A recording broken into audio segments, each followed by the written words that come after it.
죽음의 백조라고 불리는 B-1B 랜서 폭격기를 아시나요?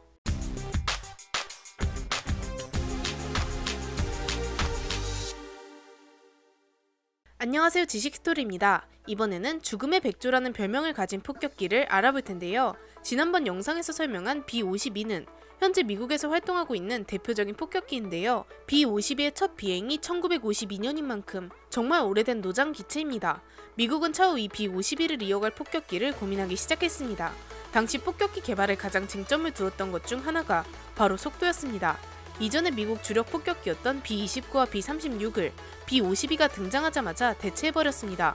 제트 엔진의 등장으로 기체가 비약적으로 발전했고 앞으로도 B-52를 고물로 만들어버릴 기술들이 많이 나올 것이라 예상했죠. 그러나 예상 밖으로 미 공군은 이 늙은 B-52를 100살까지 우려먹겠다고 나왔지만 말이죠.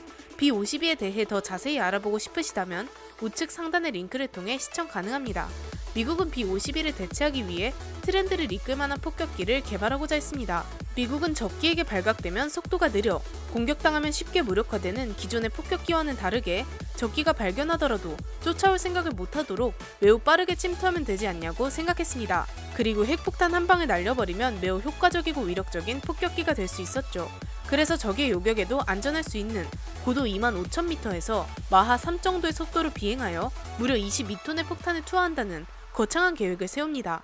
이 계획의 주인공은 XB-70이라는 기체였죠.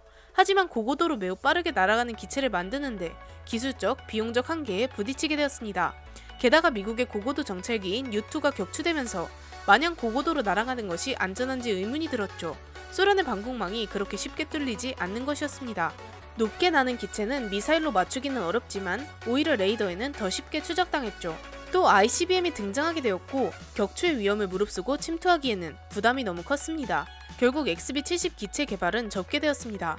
미국은 기체 개발 방향을 조금 바꾸게 되는데 마하 3 정도의 속도는 너무 빠르니 고고도에서 마하 2, 저고도에서 마하 1.2 정도의 속도를 목표로 두었습니다. 하지만 이 또한 자금적인 문제에 부딪힙니다. 저고도에서 마하 1.2 정도로 유지하기 위해 드는 비용은 천조국에게도 부담스러운 수준이었습니다. 여러가지 기술적, 자본적인 문제가 많았지만 미국은 우여곡절 끝에 개발을 완료했습니다. 그리고 1974년 초도 비행에 성공하게 됩니다. 이 기체의 이름을 B-1A로 명명하게 되었습니다. B-52는 약 27톤의 폭장량을 갖고 있었는데 B-1A는 이 2배에 가까운 폭장량을 보여줍니다. 또한 지상에서 매우 낮은 저고도로 겨우 지상 60m로 빠르게 침투가 가능했습니다.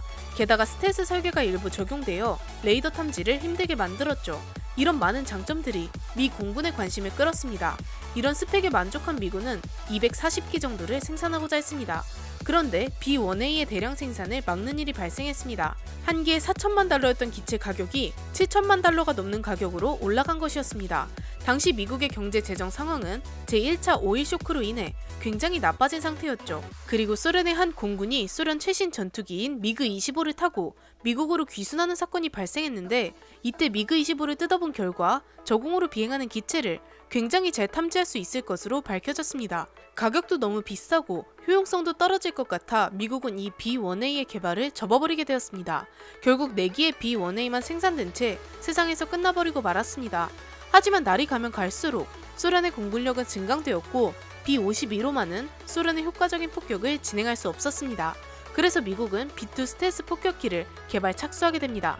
하지만 B-2 스텔스 폭격기가 개발되더라도 B-2가 B-52의 역할을 전부 대체할 수는 없었고 B-52의 교체를 주장하는 미 공군에 의해 B-1 폭격기는 다시 부활하게 되었습니다.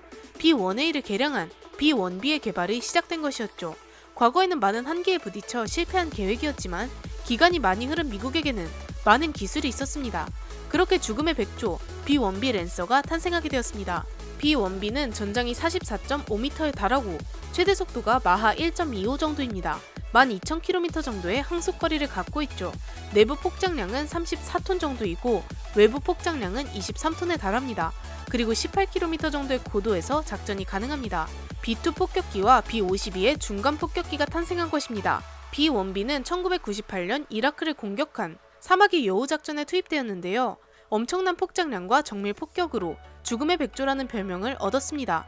미국은 고고도로 조용히 침투해 폭탄을 정확하게 투하하는 B-2 스텔스 폭격기와 육중한 몸을 이끌고 융단 폭격을 화끈하게 퍼붓는 B-52, 그리고 그 중간에 위치한 빠르고 많은 양을 정확하게 폭격하는 B-1B 랜서 폭격기를 통해 완벽한 폭격 전력을 구축했습니다. 미국은 원래 B-1B 랜서를 240기 정도 보유하고자 했습니다.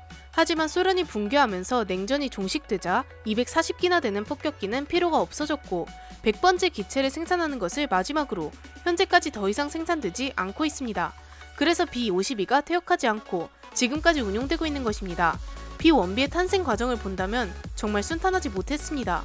2번이나 취소되었으며 마지막까지 240대를 채워 만들지도 못했죠. 하지만 현재 미 공군의 3대 폭격기 중 하나로 자리잡고 있으며 미국의 핵 타격 능력을 전 세계에 보여주는 대표적인 폭격기로 이름을 날리고 있습니다.